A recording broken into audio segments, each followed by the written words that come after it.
Hello and welcome to Oxford Saïd's Leadership in Extraordinary Times. Thanks for joining us today. I'm Andrew Stephen, the L'Oreal Professor of Marketing and the Associate Dean of Research here at the Saïd Business School. Today's episode is going to be about misinformation, media, and trust. Three very intertwined and complex topics that we're going to look at from a few different angles. And so we're going to dive into that with three expert speakers in a minute. But briefly, I just wanted to remind you all of the episodes that we've had so far. Today is, I think, number 11. I think this is the 5th week that we've been broadcasting Leadership in Extraordinary Times. And I want to thank you all for joining us today, and certainly for joining us for some of the previous episodes if you have.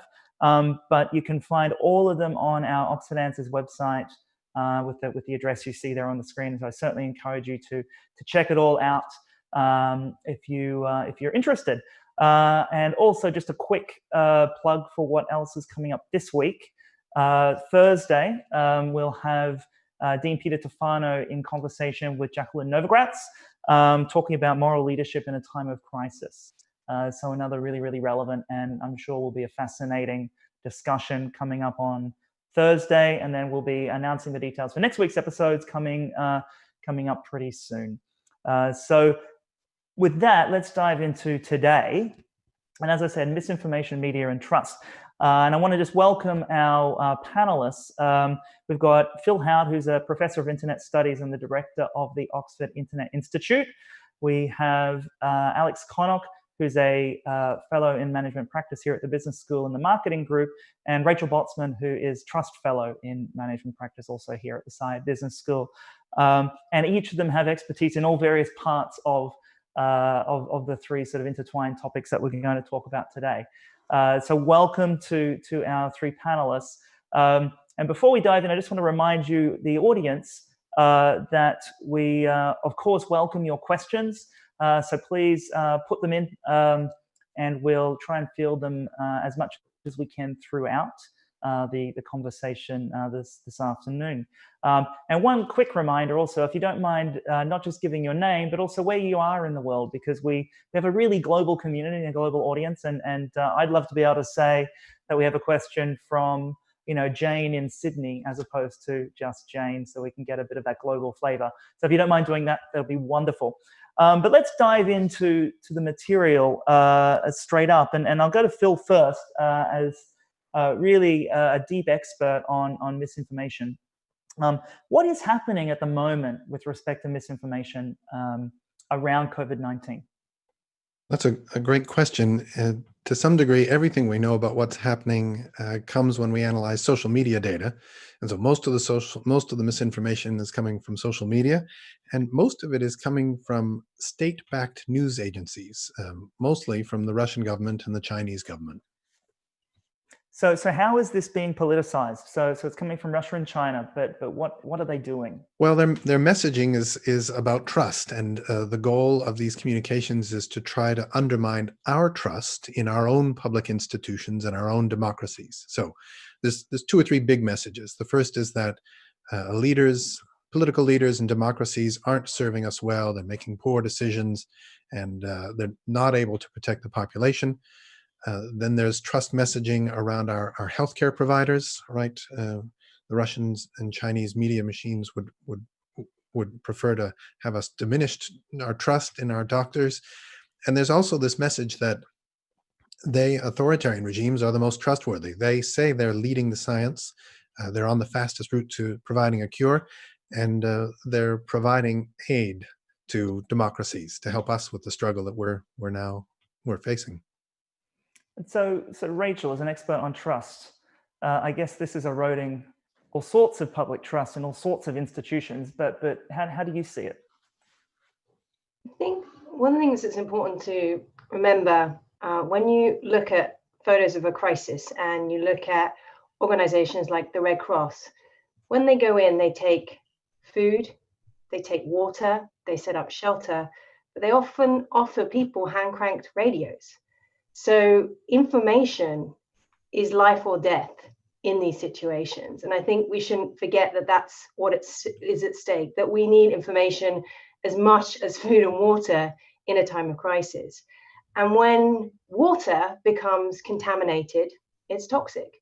When information becomes contaminated, it can literally harm people.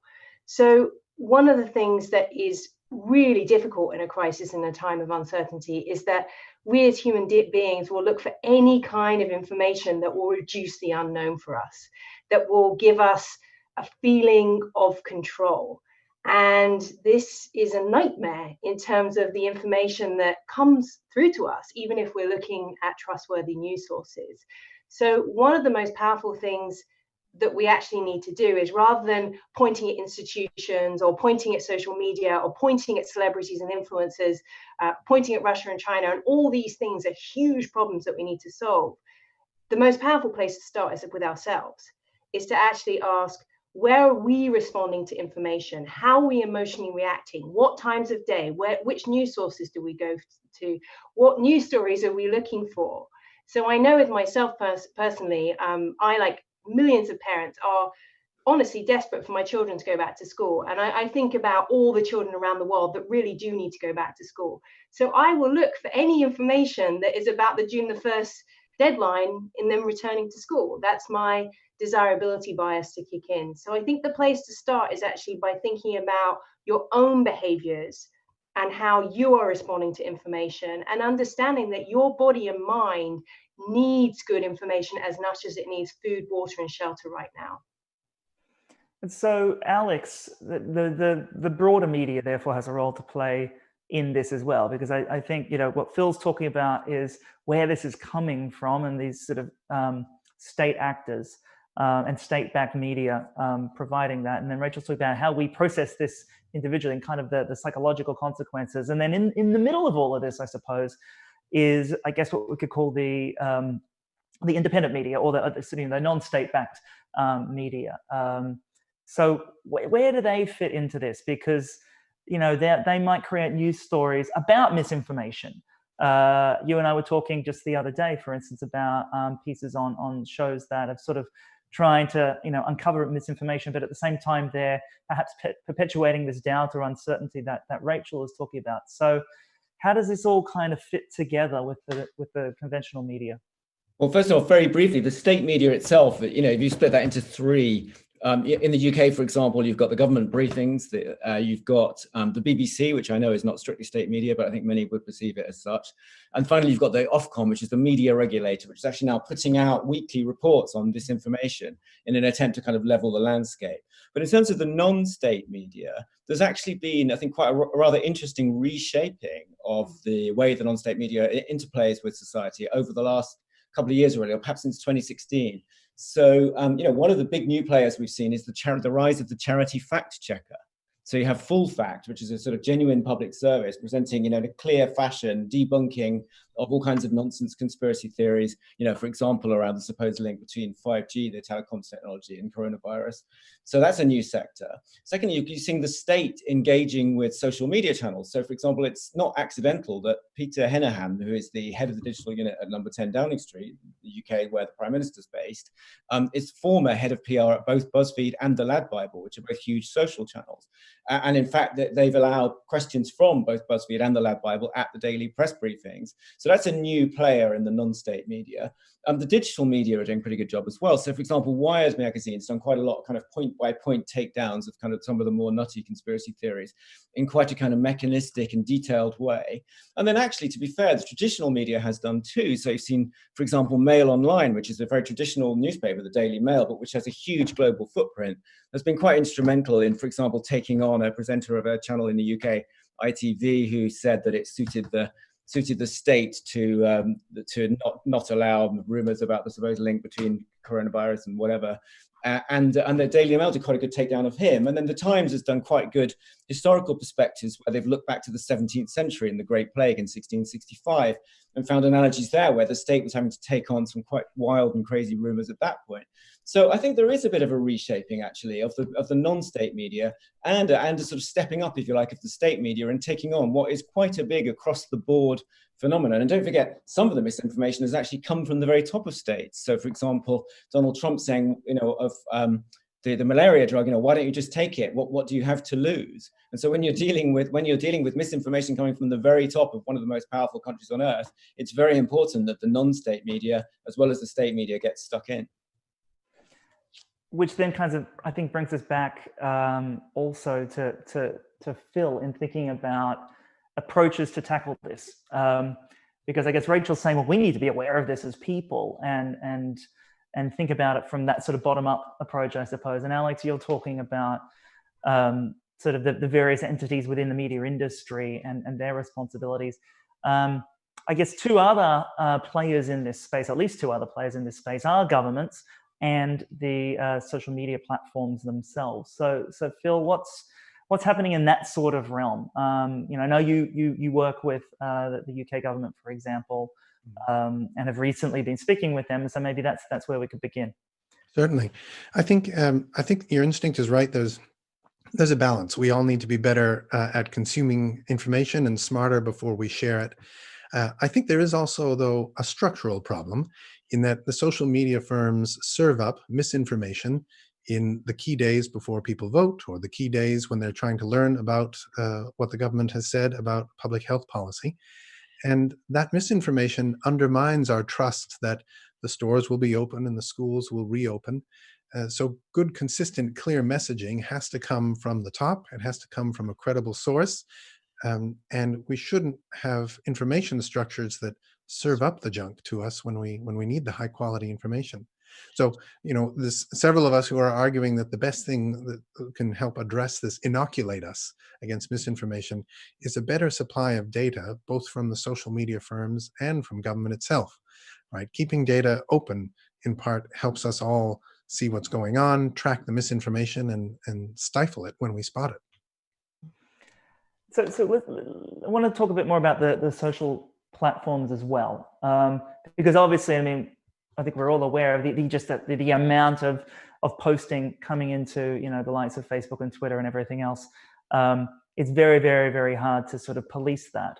But what's your take, Phil, on if you go onto Twitter, for example, they've got the special sort of COVID-19 area. Facebook's got that very prominent as well. And others too, in terms of sort of trying to signal, hey, here's a sort of a vetted area on our platform. On the one hand, I can see that as useful, but on the other hand, does it actually make users doubt, kind of back to what Rachel was saying, doubt everything else in the feed if only certain stuff is being called out as accurate, and what you find in there typically is stuff from news media sources. So is that helpful? I actually think the firms are doing better. They're doing more. They're being more creative than they ever had with any of the political issues over the last 4 years. So now the average person searching on YouTube will find credible health information from professional news organizations. They won't see a lot of junk. They won't see stuff from the WHO or the the NHS, but they'll see professional news. Twitter and Facebook are doing a slightly better job at taking down junk. The challenge, though, is that there's always going to be an audience for misinformation. There's a small segment of the population, between a quarter and a third, that looks for this stuff and will share it. We want to find conspiracies. Actually, we want to find the truth. And for many of us, that means trying to find a sensationalist story or an extreme story that seems to bear some inside information. And so, we have these cognitive biases, and some of us like to chase that misinformation and share it. So on that, Rachel, let's come back to kind of what you were saying before, which is very much about the psychology of all of this at the individual level. How do we then reconcile this desire to reduce uncertainty, to not have doubt, with what Phil was just saying in terms of some of us actually might be seeking out this type of information and be willing to share it? There's so many different dimensions to this, but I think part of what actually fuels our appetite and amplifies the vacuum, the emotional vacuum that often misinformation and conspiracy theories fill, is when we don't feel like we're receiving enough information from government and credible organizations. So we tend to talk about misinformation, information overload, but what can actually drive people to seek information, particularly from celebrities and social media influencers, is when they don't think they're being told the truth, or when they think that information is being withheld from them.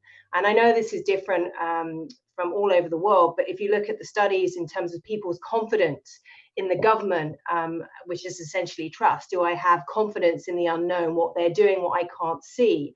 A lot of the distrust is actually coming from an information problem. I don't have enough information around the exit plan. I don't have enough information around testing and vaccines. So I think that void is also what is driving people towards conspiracy theories. And what people will be pulled towards is very different. So I thought it was really interesting that one of the biggest fake news stories over the last couple of weeks was the dolphin in the Venice Canal. Now, I have to admit, I thought that was true. And I'm embarrassed to say that now. I don't know if you saw the image, but of course it was fake news. And I think, well, why did I think that was true for the moment? Well, it's hope. Right? We will latch on to information that fuels our fears, but also gives us some glimmer of hope. So I think we shouldn't underestimate the information void that many people are feeling from governments and credible institutions and organizations, and therefore they're filling that gap. They're filling that vacuum with emotions and misinformation and going to less trustworthy sources. So I want to come back to sort of that theme in a minute to pick up on like what do we do about this? But first, just while we're talking about conspiracy theories, Alex, I want to come to you because I know you've been looking in quite a lot of detail at the 5G conspiracy. So do you want to unpack that a bit for us? Well, I think based on your research, the 5G kind of conspiracy theories and their conflation with coronavirus are actually the perfect summary of everything we've already talked about. So, for instance, there's been a lot of coverage on Russia's RT channel of 5G and its supposed potential risks, which I think would fit quite well with Phil's proposition that there have been state-backed actors getting involved in trying to undermine trust. And the theory goes that it's nothing more sophisticated than Russia wanting to catch up on 5G and therefore trying to slow it down in the West. I can't substantiate that. You've had non-state media in the UK, for example. You had a TV channel in London, a local TV channel, air an 80-minute interview with a well-known conspiracy theorist called David Icke, which came up with all sorts of sort of tie-ups between coronavirus and 5G. And what's interesting is there's been quite a lot of good dissections of this, for example, by Wired and Spiked and others. And what they found is that there's a whole if you like, viral legacy of this story, these two stories being conflated, which absolutely substantiates everything that we've so far talked about the way this material propagates around the internet. And it's everywhere from right-wing talk show hosts in America to even bots. And I think Phil said a fantastic thing in Parliament in the UK this week, where you mentioned that celebrity super spreaders were the way that bots translated their fake news from conversations with each other into the mainstream. And that, and that what's happened with 5G and coronavirus is that two kind of essentially incorrect sets of theories have coalesced into a sort of super incorrect collation of theories, right down to the point that conspiracy theorists on Facebook claim that the new £20 note features a designed-in preview of both 5G and coronavirus in the actual graphic design of it. The whole thing is some kind of preconceived conspiracy. So I think that the tie-up between 5G and coronavirus is illustration, if you like, of the wider problem, which is this propagation of essentially nonsensical but nonetheless compelling, because they provide answers in the way that Rachel mentioned, versions of history, because every secure version is better than the real situation, which is of course insecurity and lack of full knowledge. Yeah, and I mean, I think back to what you've all been saying is interesting here. If we think of the sort of the psychology and sociology of information sharing more broadly, there's a host of reasons why people might want to transmit a message to someone else. And one of them is novelty, right? And so I think filling that void aspect you were talking about, Rachel, is one of them, and then bring, purportedly novel information that is very topical, very relevant, given we're all very, very focused on something very salient in coronavirus at the moment. Then you sort of have that almost perfect storm for increasing what I would call sort of social transmission probabilities, and then amplify that with social media, and then the news media pick it up, and celebrities and influencers and everyone else. You really do have a very, very, very sort of fertile ground for rapid dissemination of misinformation here. And then Phil, I want to ask you though about the role of bots in all of this, because that's another dimension altogether. And Alex has sort of alluded to what you've been saying around bots as well. So perhaps you could just fill us in a little bit more on how that fits in here too. Certainly. I've just finished a book on the problem of where misinformation comes from and why it disseminates. And I called the book Lie Machines because so much of the work of dissemination happens through algorithms. These are algorithms that know a little bit of your credit history and know some of your social media content and can purposefully choose content to push to you. Depending on the platforms, other people can add their own bots, right? So you can compose a chunk of text that whenever somebody tweets about COVID, will respond with a COVID. And as Rachel said, the myths about coronavirus are themselves deadly. So in this case, we have little chunks of code, automation, that actually perpetuate. They perpetuate the misinformation and help it get to the people who are more likely, more susceptible to it, more likely to believe it. I think, Andrew, if I might jump in, I think it's what's interesting here. We have a kind of perfect storm of network theory, since you mentioned it, in the sense that a virus obviously is best analyzed through a kind of textbook network theory. And it's very, very interesting if you're teaching, as I'm sure we all are at Oxford, courses which features like network theory, how much of it relates across from viral marketing and into medical viral study. So if you've got a virus network theory, you've got the information spreading network theory, and then you've got 5G, which actually is a network. So you've got kind of the perfect storm of networking that's being played out here.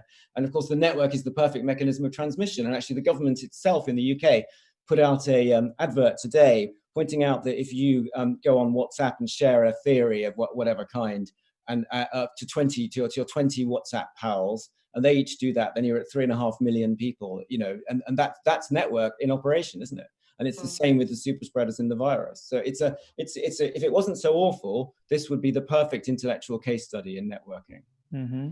And so I think we spent about 20 minutes in what in essence is a masterclass on exactly that sort of information flows over networks. I want to switch now though to the leadership perspective here, and also thinking about solutions and fixes and maybe what can't be easily fixed. And we'll eventually get into some practical guidance, I think, for business leaders. But I suspect we won't get there initially because I think there's more to unpack.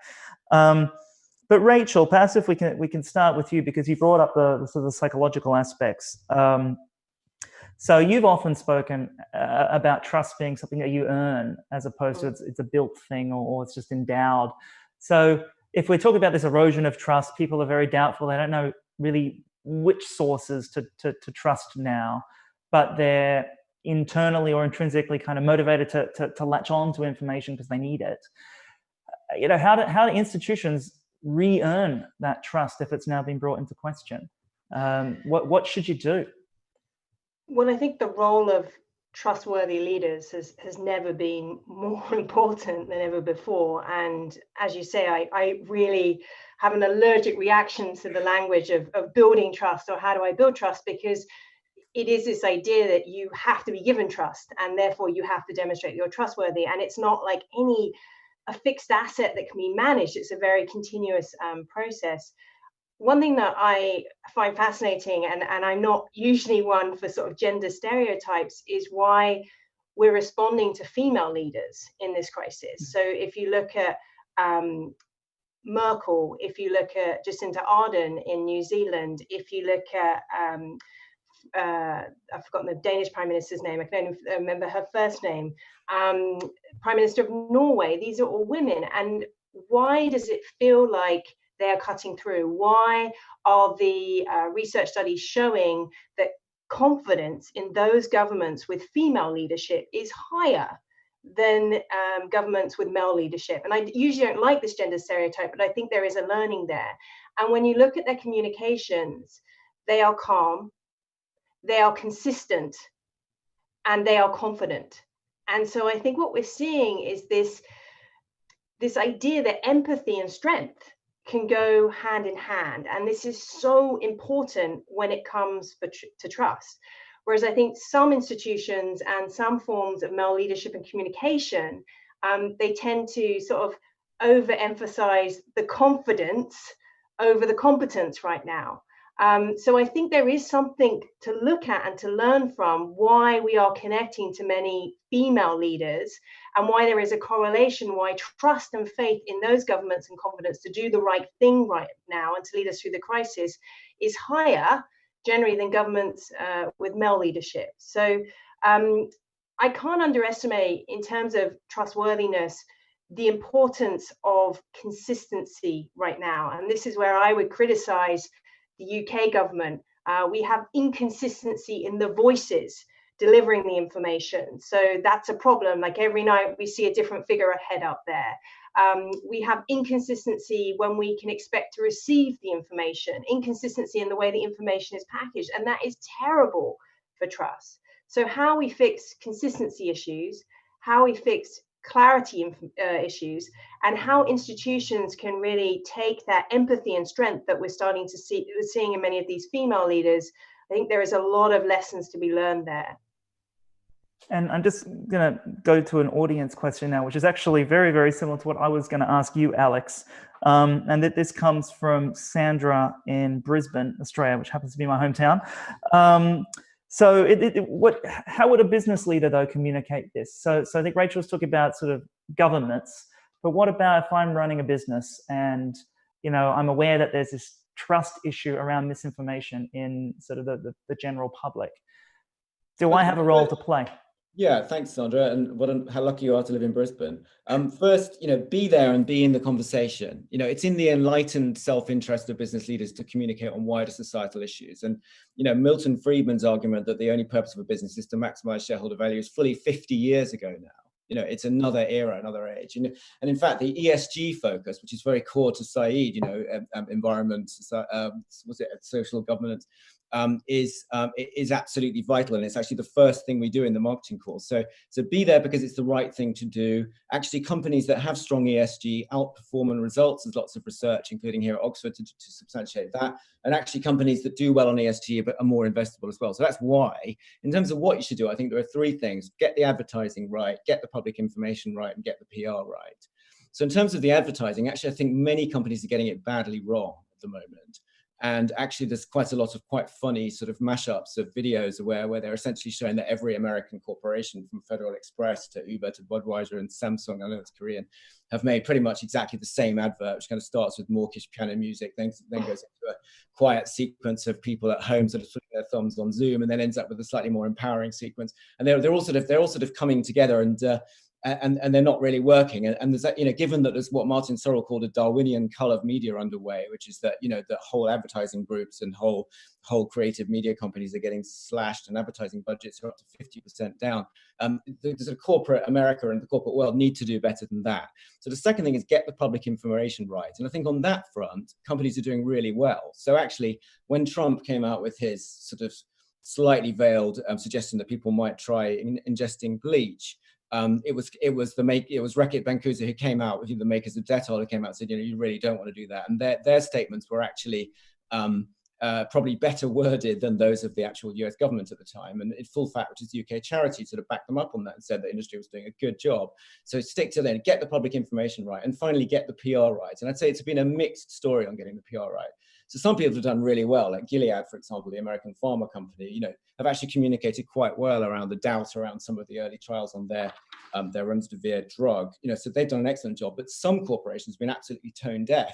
I think Warren Buffett saying at his shareholder meeting that he couldn't find anywhere to spend his cash, couldn't find anything to invest in, was probably the wrong choice of words at a situation when there wasn't enough PPE equipment in America, for the healthcare workers who are on the front line. I think that Richard Branson, a tax exile, asking for funding from the UK government for Virgin Atlantic probably wasn't the right play either. So, get your PR right, don't be tone deaf, be aware of the wider perspective on what it is that you're saying and the environment you're saying it in. So I'm going to go to another question here. Thanks, Alex. I'll direct this one to you, Phil. It's about the role of government again. So this is from Lucian in South Africa. So he's saying South Africa's government has passed a COVID-19 law prohibiting the publication of fake news. And as far as he's aware, we don't have that here in the UK or other parts of the world. So what's your view on that in terms of it being a feasible solution? Thank you for your question, Lucian. I do not think governments should regulate news output, and so I would say that there's a range of other better solutions that I would play with before getting government into the business of checking news content. I think it's pretty clear we all need better information habits. We should look at something before we forward it, and we shouldn't be following COVID misinformation or even COVID as a topic addictively, right? We need a break, our own mental breaks from health news. Otherwise, you get caught in the downward spiral. That said, I do think that social media firms could have a radical rebuild. At the moment, they are designed to promote content that is controversial and sensational and all caps, titles in all caps. That's the stuff that circulates.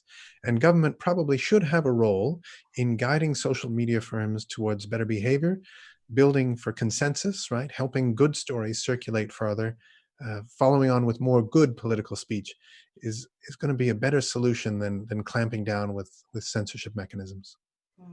Thanks. And just before we keep on going, another audience question here, and kind of open this up to any of you. Actually, it's and apologies if I mispronounce your name, Misizi.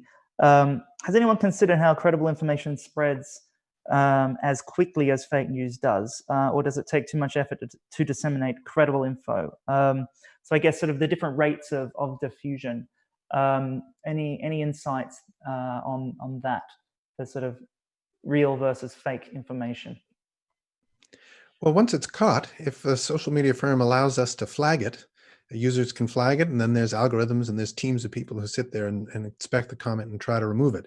So for the most part, small amounts of credible information, well expressed, will travel farther, will last longer, and will stay in the public mind much longer, in a much more constructive way than even the tastiest bit of junk news. Maybe I could jump in. I used to work at one of the big social channels, and one of the interesting what sort of grammatical issues that we discovered was that if you post as a question, you will naturally create more engagement. And also, if you post as the answer to an implicit question, you will also get more engagement. So I think a lot of it's actually, again, as Phil said, in the phraseology of these things, the kind of shouty headlines and what have you. But it's like, do you want to know the answer to why coronavirus has happened is obviously a question, and it naturally becomes more shareable because people naturally will engage with that. So I think there's quite a lot that we can learn about the actual grammar of how social media works. And that we, at the time, we were doing quite a lot of analysis of what were called trigrams, which is combinations of 3 words, and how by combining words in different orders and different grammatical constructs, you would actually create quite different network dynamics in terms of how viral stuff would go. And I'm sure that the intelligence agencies, for example, when they were looking at ISIS, were certainly engaged with such things as to how to actually construct in a very sort of mechanistic way, how to put together posts in such a way that they would become either shareable or credible. And on that note, Alex, I think this is where media organizations could do a lot better in terms of when we find a credible meme that sticks. So if you talk to anyone in America, they'll go, flatten the curve, people, like that's the metaphor that has stuck. That's why they're staying home. And so if all credible information around flattening the curve actually carried that headline, we'd gravitate towards that. So I think one of the problems is that credible information is so fractured in the messaging, whereas conspiracy theories tend to carry the same headline, which is a real problem. COVID was made in a lab. COVID is the cause of 5G. So how we actually create cohesion around the messaging of credible information, I think, is a real media challenge. And I think what's interesting is that, of course, the far right and the conspiracy theorists in general do have a coherent worldview. Now, you might disagree with it, and you might disagree with every facet of it.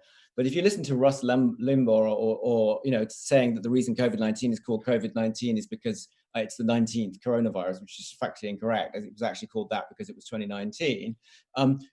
Everything that he says or everything that David Icke says fits together in a coherent worldview.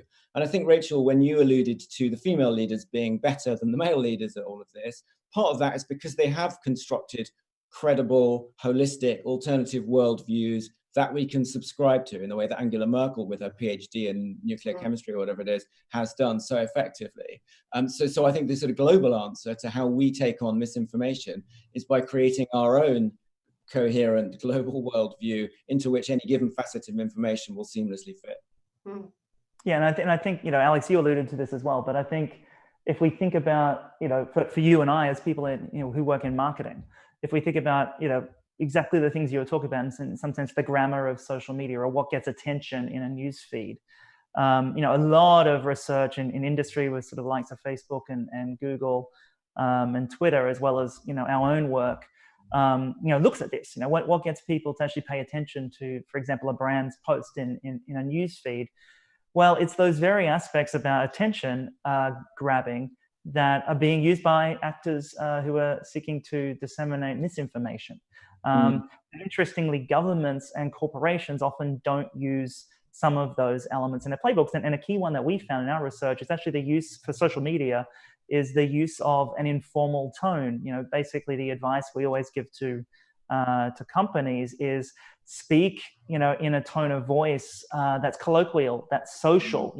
The social in social media actually does mean something. It's not just another digital platform. So speak like it's people talking to people, which tends to be more informal, more colloquial, not quite as polished, not maybe messages as clear, because that perhaps ironically can be what breaks through and gets attention, because it actually fits in with everything else cognitively that you're consuming or you're processing from your news feed.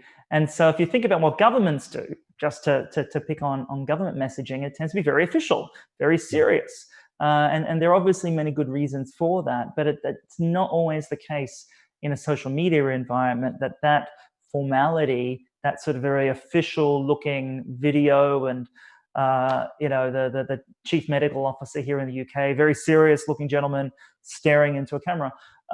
It's not clear that it actually gives that high level of credibility in a social media environment. It might be in a different media environment.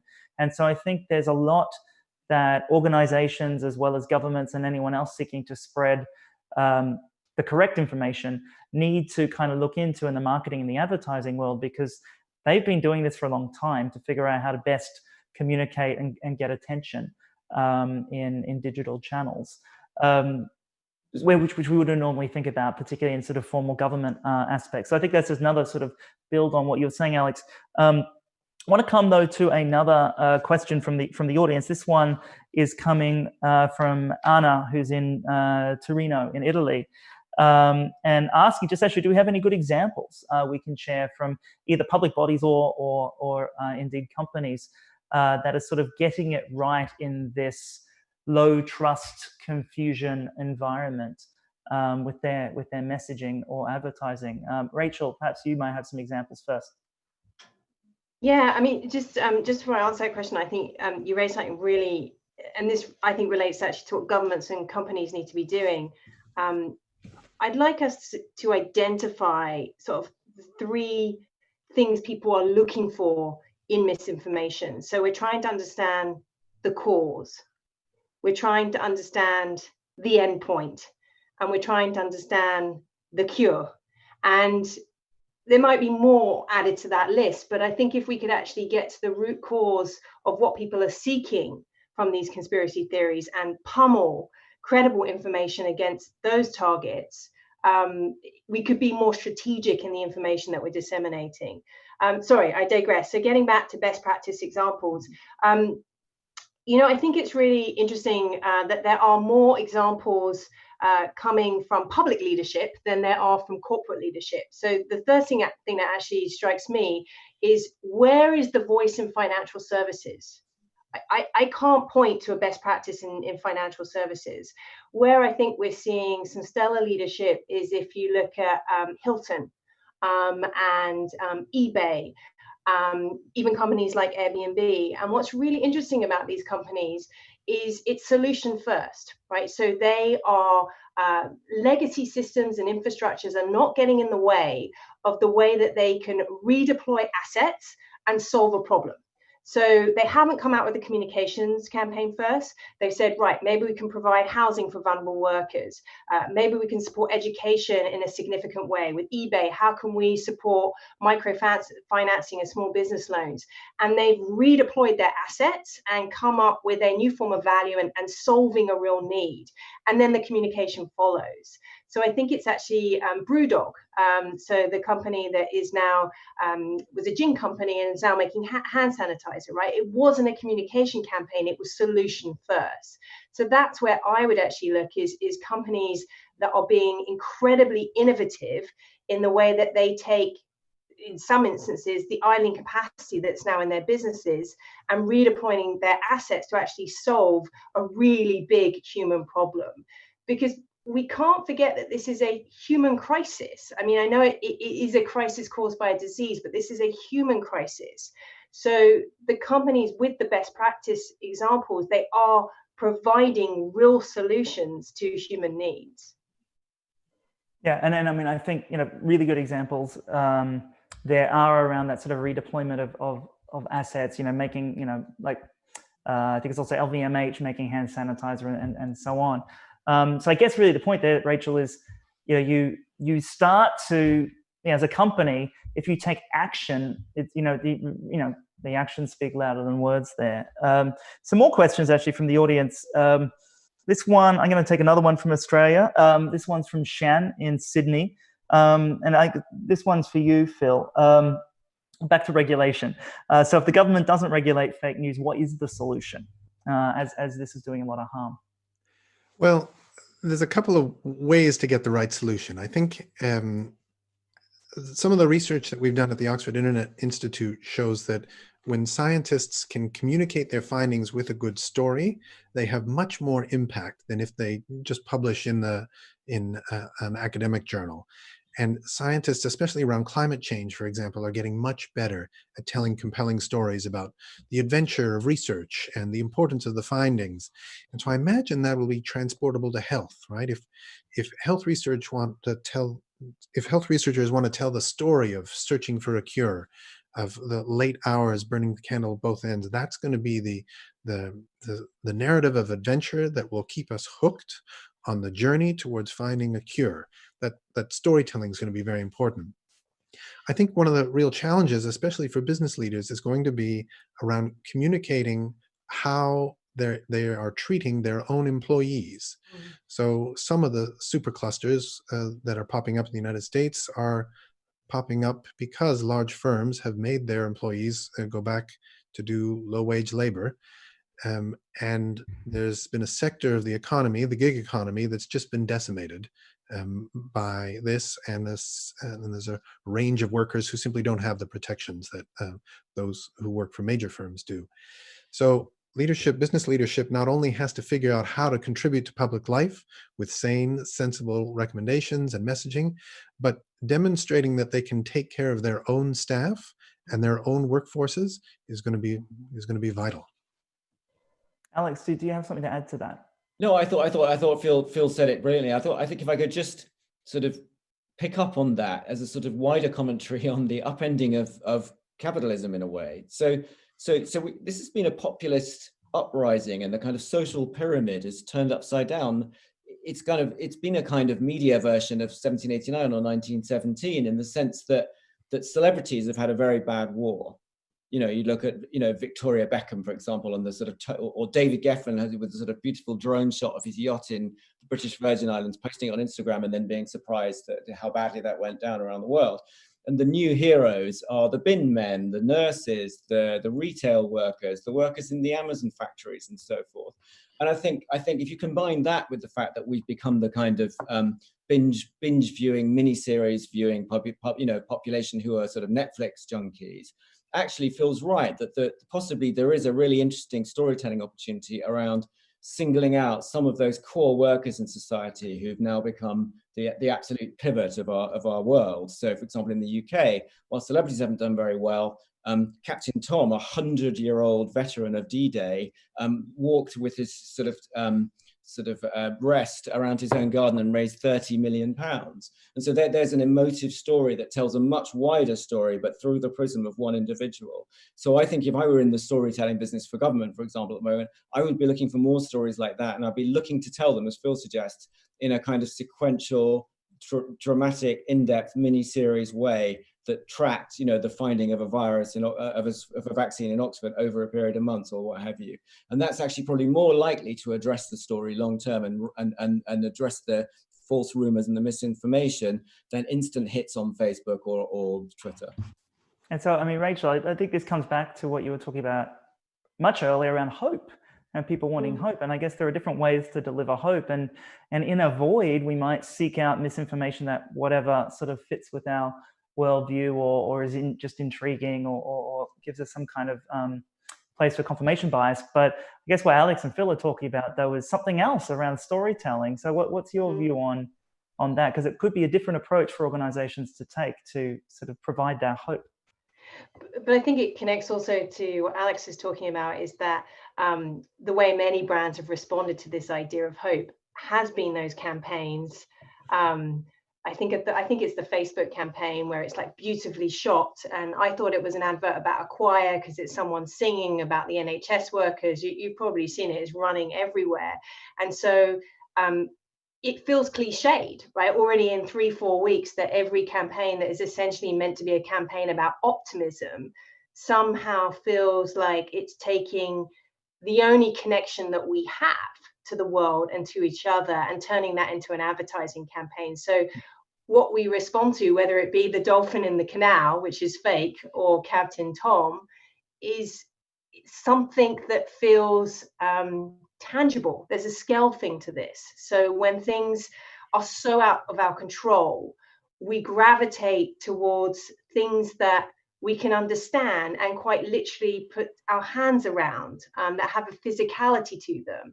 So the fact that he walked up and down his garden 100 times and his age, these are all like physical signals that our brains can immediately understand. And that is completely different from the way information is being communicated around beds available and the vaccines and the testing. So I think this is really a scale issue for many brands in the way that they're communicating, is that the way they're communicating is hope in the sense of world connection and world peace. Whereas actually what we're looking for is smaller stories of hope that feel very real and immediately understandable and relatable to us. Yeah, I think you're right. The key is absolutely that relatability. But it just sort of it struck me as a maybe not an antidote to the misinformation spreading, but as sort of just a counter to it. This notion of, well, if that's in some part fueling some kind of need for information, a need for hope, a need for certainty, actually, then there are other ways we can do that. And even say in a leadership context within our own organizations, large or small or anything in between, maybe we can do that. And I think that relatable human story aspect that's positive and brings it down to that local level, I think is a really, really good lesson for leaders. So I think that's one thing, but I want to sort of pivot now a little bit because we're going to be out of time soon, just to think more about some of those things that we could encourage leaders to do. And I mean, I know there's been a very wide-ranging conversation with lots of different stakeholders, but if we again bring it back down to sort of the business constituency, what else should people be doing in their organizations, with their teams, with their co-workers, with their customers? Alex, perhaps we'll start with you and then go to Rachel and then Phil. Well, I think that there's a real opportunity here. If you think about sort of 2015-16 is kind of the apogee of misinformation, when you had the Brexit campaign and the Trump campaign and Cambridge Analytica and the bots, Phil's friends, the bots, and so forth. And we're still seeing the echoes of that in 2019-20. But what's different about this period from that period and the intervening period, actually, is that was the period of relativism when nobody believed in facts and nobody believed in experts, and even government ministers in the UK and in the US said that, quite openly said they didn't believe in experts. And now that's not the case. Now people do believe in experts, and we're now in the era of substance. I've seen more university professors on the news and on TV in general in the last month than I've seen the rest of my life combined, I think. And so the word authenticity, which had become a sort of horrible maligned word, which basically meant I actually walked up the mountain, which I took the Instagram picture of myself on the top of, therefore I'm authentic, has now become something much more meaningful, which means it's become not just a question of photoshopping yourself in, but it's a question of actually having the substance to be in the conversation at all. I think if I am sat at some board meetings, with big cheeses in the corporate world, now I would always say, now is the time to be there with the substance, to be there with the real in-depth facts and the real delivery. Forget about the flim-flam, forget about the celebrity spokesman, forget about the quick shoot with the celebrity begging for money, whatever like that. Forget about all of that. People don't want that. People want facts, substance, and real authenticity of a kind that really wasn't present in the past 5 years. I couldn't agree more. And I think, there's two fundamental questions that boards need to be able to answer, which is, when we look back, whether it be in 2, 3, 5 years time, whoever knows what the endpoint is, the question that every company, whether it be an employee or an external stakeholder, will ask is, what did you do during COVID-19? What did you do during COVID-19? And if you do not have an answer for that, a very clear answer, I think you'll become irrelevant. I mean, it is going to become make or break. So I think that is the first question, is being very clear about what are you doing to actually address problems right now. And the second thing is a feeling, and it goes back to something Phil was talking about with your own employees, that you genuinely care. I mean, I know this sounds so obvious, but where we're seeing many businesses get communication wrong, both internally and externally, is there is still this massive disconnect between those in leadership and the rest of the organization. And this feeling that the people in leadership will be okay, and then you'll be furloughed and good luck to the rest of you. So how do you communicate that you care and that your intentions in leadership are aligned with the rest of the organization? Because so much of our response through a lens of trust comes down to intentions and motives. If we do not believe the intentions and motives of the company, whether it be in a corporate communications campaign or something a leader is saying to employees, that further erodes trust. So what did we do in COVID-19, and are we proud of it? Do people feel like we genuinely care? And can we honestly say that our intentions and motives as a leadership team are aligned with the rest of our employees and society as a whole? They would be the three things I would be focusing on. And Phil? I like the direction of all these ideas. I like Rachel's notion that telling local stories will help make compelling arguments that you are being constructive, you are doing good things. And I agree, take care of your staff first. Any big picture messaging about some vacant future is just going to be empty if the story gets out that you're not able to take care of your staff, they're working in difficult conditions, and working in a way that perpetuates the public health crisis. So taking care of staff first and foremost, and then customers, and that may mean taking a hit in the business, but it will be even bigger hits. You'll seem even more disingenuous if a story gets out that you're not able to protect your staff. Take care of staff and tell local stories. And I think just to wrap up, Rachel, I think it was you who said it before, that this is a very much, yes, it's a disease spreading around the world as a pandemic, but it's a human issue. And, what you're all saying, and I think we all need to remember, is it's the human aspects about how we deal with each other that will be remembered. And I really like your point, Rachel, around, people say, well, how did you handle COVID-19, as a CEO or as a team leader or, as an entrepreneur running a small business, whatever role you're in, which really means it's in these times of crisis that our human character has to shine through. And it makes us reflect on, I think, what is that human character that we have that we want to share with each other to lift us out of all of this. And it's a hard road ahead. There's going to be a lot of doom and gloom, unfortunately. But I think staying true to what those values are really in your organization, and you as a leader and just as a human being, how you treat others, from your family to your coworkers to your other colleagues and business partners, that's really what the essence is here.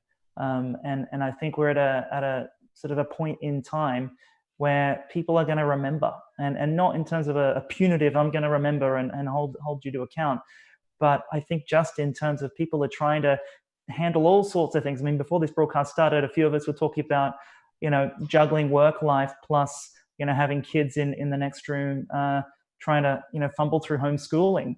How we manage all of that, the sort of the ethos that we apply, the values that we apply to handling just work and life colliding in the home during a lockdown situation. And then what do we say on meetings with others and so on? That all really matters. And so I think sort of the big message we're hearing here from the panel today is really one around remember the human aspect of all of this. Misinformation through media, all kinds of media, and then what that does to trust is a really, really, really big deal that's being looked at tons of different levels. But I think for us as individuals and as citizens, our way to handle this is to really pay attention, listen, be skeptical, but also think about how we can treat people well, and in a way that is true to ourselves, is authentic from a business and a leadership standpoint, and helps fill that void that Rachel was talking about in terms of people being doubtful and wanting information and then gravitating towards misinformation. Well, if we can fill that with a bit of hope and other positive things, maybe that will help us along the way. So we're out of time, but I really want to thank Rachel Botsman, Alex Connock, and Phil Howard, three fantastic colleagues of mine at the University of Oxford, for joining us today. Thank you for your questions. As always, there were more questions than we could get through, but thank you for sharing your questions and thoughts with us. And please remember to tune in same time, 2:00 BST on Thursday for our Dean Peter Tofano in conversation with Jacqueline Novogratz. But with that, once again, thanks, and have a good rest of your day. Thank you. Thank you. Thank you.